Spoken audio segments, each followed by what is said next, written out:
Vamos lá, doutor, vamos lá, doutora, mais uma questão. Estamos trabalhando aqui, com o nosso 33º exame de ordem. Olha só, durante uma festa em uma casa noturna, Michele se desentende com sua amiga Flávia e lhe desfere um tapa no rosto, causando-lhe, olha só, importante, prova da OAB, você sempre vai destacar aqui a infração penal, causando-lhe lesão corporal de natureza leve. Olha só, pessoal, por que é importante a gente destacar isso aqui? Vejam, em 1995 surgiu a Lei do Juizado Especial Criminal, a Lei 9.099/95.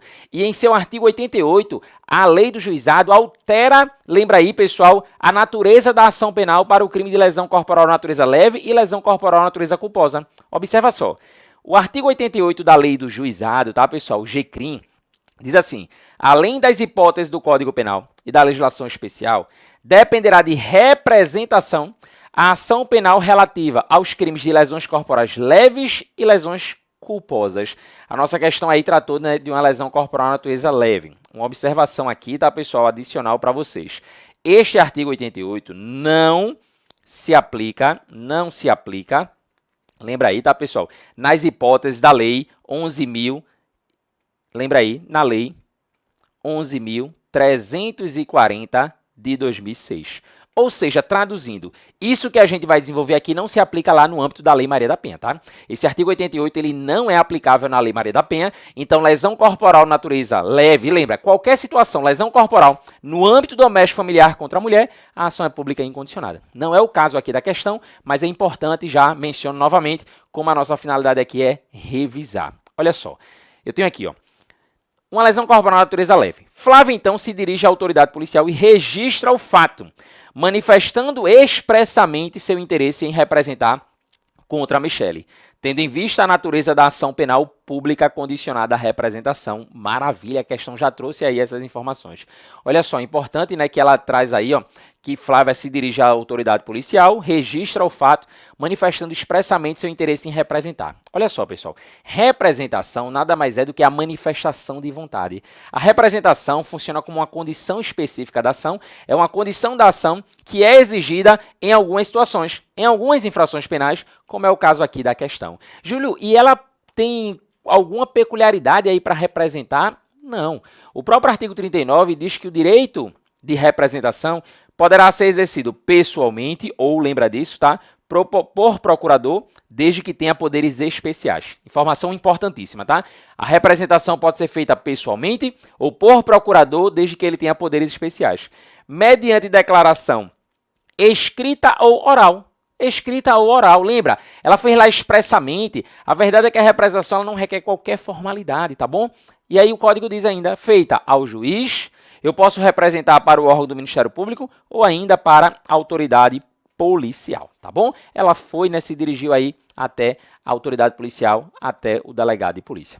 Aí, veja, ele diz assim, fim do procedimento policial, os autos foram encaminhados ao juizado especial competente. Lembra, pessoal, a gente está diante de infração de menor potencial ofensivo, Encaminhei, então, para o juizado especial competente. E o Ministério Público apresentou proposta de transação penal.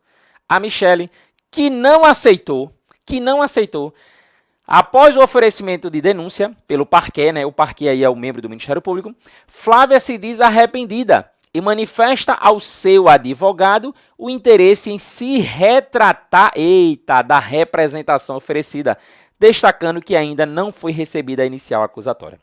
Considerando os fatos acima narrados, você, como advogado de Flávia, deverá esclarecer que... Olha só, vem aqui para mim. Presta atenção numa coisa, pessoal. A gente aqui está diante, de uma lesão corporal de natureza leve. Lesão corporal de natureza leve trata-se aí de uma infração de menor potencial ofensivo. Logo, veja que essa denúncia ela vai ser ofertada perante o GCRIM, perante o Juizado Especial Criminal. Qual é a ideia? O que é que acontece, pessoal? O Ministério Público ele é o titular da ação penal pública. Lembra aí, tá? No momento em que a gente vai trabalhar aí com a ideia da denúncia, a gente precisa aqui lembrar de algumas informações. Primeiro, o artigo 24 diz, nos crimes de ação pública, esta será promovida por denúncia do Ministério Público, mas dependerá, quando a lei o exigir, de requisição do Ministro da Justiça ou de representação do ofendido ou de quem tiver qualidade para representá-lo. Veja que aqui, a vítima representou. No nosso caso aqui, na nossa questão, Lembra, né, que a própria Flávia se dirige à autoridade policial e manifesta o seu interesse. Ela, então, representa. Só que o que é que acontece? Esse processo, lembra lá, pessoal, ele vai correr no GCRIM, no juizado. Quando a gente está estudando, lembra lá das nossas aulas, né, do curso regular. Quando a gente estuda a ação penal pública, inicialmente a gente fala do princípio da obrigatoriedade. Porém, o princípio da obrigatoriedade, ele não é um princípio absoluto, lembra lá, é uma obrigatoriedade regrada, ele pode ser mitigado. E a transação penal é uma das formas que eu tenho de mitigar o princípio da obrigatoriedade. O Código de Processo Penal, inclusive, né, com a vigência aí do pacote de crime, expressamente dentro do CPP, a gente tem o que você já ouviu falar como ANPP, o Acordo de Não Persecução Penal, o ANPP. Só que qual é o grande detalhe aqui, pessoal? A transação penal foi ofertada. Porém, a própria questão diz ó, que Michele, ela não aceitou. Michele não aceitou a proposta. A proposta da transação penal foi feita, né, para a gente ali promover um acordo, uma justiça ali consensual. Ela recusa e o Ministério Público vai lá e oferece a denúncia. Aquela ideia. Olha, Michele, é o seguinte, eu tenho aqui a prova da materialidade, os indícios suficientes de autoria, eu tenho inclusive a representação, já que o crime é de ação pública condicionada, eu tenho todos os elementos para promover uma ação contra você. Entretanto, apesar de o Ministério Público, na ação pública, trabalhar com o princípio da obrigatoriedade, essa obrigatoriedade ela é mitigada, ela pode ser restringida, ela não é absoluta. Vou te fazer uma proposta aqui. Se você aceitar, a gente resolve o seu problema. Caso você não aceite, eu vou promover a ação, vou oferecer a denúncia. Só que, olha, você que não atuou na prática, Júlio, mas eu ainda estou aqui para fazer a prova da OAB. Certo, mas você pode ter aí estagiado, não sei, né? Veja, você pagou aí as cadeiras de prática, o que é que eu quero que você entenda?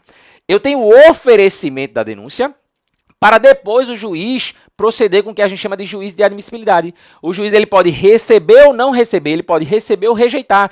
A partir do momento que oferecia a denúncia, não podia mais. Olha só o que ele disse aqui, ó. Ela tem interesse em retratar da representação. É aquela ideia, doutor. Presta atenção. Júlio, eu aprendi que cabe retratação da representação. Até cabe. Mas o artigo 25, ele ensina pra gente que a representação será irretratável depois de oferecida a denúncia. A representação será irretratável depois de oferecida a denúncia. Então, isso quer dizer que se eu ofereci, se eu promovi a denúncia, acabou. Eu não tenho mais o que fazer. Cabe retratação antes do oferecimento da denúncia. Como a questão foi clara, como disse aqui pra gente, ó, que, lembra lá, já houve o oferecimento. Ele diz aqui, ó, oferecida a denúncia, porém, ainda não foi recebida. Veja, pessoal, o que eu tenho que observar é que a questão disse aqui, ó, vamos aqui grifar de outra cor, né, para te chamar a atenção, após o oferecimento da denúncia. Após o oferecimento da denúncia. Qual é o grande detalhe que eu tenho aqui que observar? Júlio, eu anotei no meu caderno, Júlio, que a gente viu até no curso regular. Lá nas aulas eu lembro que tu disse que existe a possibilidade da retratação antes do recebimento. Existe, mas não é o caso aqui. Seria na hipótese de aplicação da Lei Maria da Penha. No caso da Lei Maria da Penha, no caso da Lei 11.340, aí sim, lembra que lá tem esse diferencial. É por isso que é importante eu não confundir oferecimento com recebimento. Lá na Lei Maria da Penha, essa desistência aqui, ela pode ser até quando, Júlio? Antes do recebimento. Lembrando que lá, né, a gente marca uma audiência específica para o ato na presença lá, né, do magistrado, tá bom? Tranquilo? Aqui eu não posso mais. Aí ele diz aqui, ó, letra A. Ele vai dizer para a gente, a representação será irretratável na hipótese, por já ter sido oferecida a denúncia. Verdadeiro, é o nosso gabarito, tá? É o nosso gabarito, letra A aí, nessa questão aí da OAB. Mas vamos ver a B. A retratação da representação poderá ser realizada até o momento da sentença, não dependendo de formalidades legais. Vejam, aqui está errado. E vejam só, pessoal, ainda que fosse um caso de Maria da Penha, a letra B ela não cabe, ela está errada, porque, veja, pessoal, retratação da representação é justamente para que não tenha processo. Como é que a questão, bota na tela aí, meu diretor, como é que a questão diz que ela pode ser realizada até o momento da sentença? A sentença ela ocorre ao final, então teve todo o procedimento, marcou a audiência, teve tudo, aí antes da sentença... Não, meu amigo, aí não, errado, totalmente errado. Letra C. A retratação da representação será cabível até o recebimento da denúncia, já está errado. Isso aqui, como eu te falei, né, se fosse a questão que te confundir aqui na letra C, né, você ali, né, na véspera ali pegando muita informação, principalmente quanto à retratação, ela quis confundir você, doutor, você, doutora, com os casos da Lei Maria da Penha. Aí ele diz aqui, ó, em audiência perante o juiz, especialmente designada para tal finalidade. Isso é exatamente casos ali, né, da Lei Maria da Penha. Júlio, e cabe retratação na Maria da Penha? Sim, não é um momento oportuno da gente discutir isso aqui, né? Te convido, inclusive, lá para as aulas regulares. Lá na aula de ação penal a gente trata disso. Mas o que eu quero destacar com você é que é cabível desde que o crime seja de ação pública condicionada à representação, óbvio. E aí muitos podem se perguntar, Júlio, e eu tenho infrações penais que dependem de representação quando se aplica a Lei Maria da Penha? Claro. Claro, eu não tenho aqui a lesão, crime de lesão corporal, aí tudo bem. Mas imagina um crime de ameaça no âmbito doméstico familiar contra a mulher. Imagina um crime de perseguição, artigo 147-A. Veja, pessoal, são infrações que dependem sim de representação. Seguindo, letra D, a representação será irretratável, independentemente do momento processual, por se tratar de ação penal de natureza pública, de modo que o Ministério Público continua sendo titular da ação. Não tem nada a ver isso aqui, tá, pessoal? Independente do momento processual, não, porque a gente viu, né, que cabe aqui antes do oferecimento, né, da denúncia. Algumas informações para a gente fechar aqui essa questão. Olha só, a representação do ofendido é uma condição de procedibilidade, tá? Para o exercício da ação penal pública, que consiste em uma modalidade de delatio criminis postulatória, pois, por meio dela, não só o ofendido informa a prática do crime, como também postula que seja instaurada a persecução penal. E quando a gente coloca que seja instaurada a persecução penal, eu quero enxergar isso, analisar isso de forma ampla. Júlio, como assim? Olha só, pessoal, se eu estiver diante de um crime de ação pública condicionada, a ação penal ela só pode ser instaurada, eu só posso promover a denúncia se a vítima representar. O inquérito policial só pode ser instaurado se a vítima representar. Em uma situação de auto de prisão em flagrante, o APF, o auto de prisão em flagrante, ele só pode ser lavrado se a vítima representar. Imagina que, a depender do caso, o sujeito foi preso em flagrante. Procedi com a captura, condução coercitiva, mas o próximo passo, lavrar o flagrante. Lavratura do auto de prisão em flagrante. Aí eu tenho que depender dessa representação. Tranquilo? Olha, inclusive, né, o que diz pra gente o artigo 5º, parágrafo 4º. Nos crimes de ação pública, o inquérito será iniciado. O inciso 1, ele vai dizer que a gente instaura o inquérito de ofício. Mas olha só o parágrafo 4º. O inquérito, nos crimes em que a ação pública depender de representação, não poderá sem ela ser iniciado. Sem ela o quê? Sem a representação.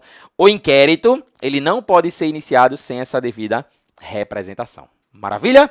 Olha só, informações importantes.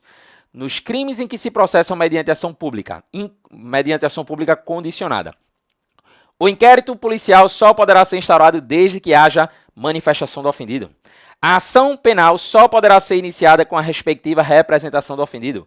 O auto de prisão em flagrante só poderá ser lavrado com a devida representação. Maravilha, doutores. Vamos então, né, ficar por aqui e a gente se vê, né, na próxima questão. Até lá.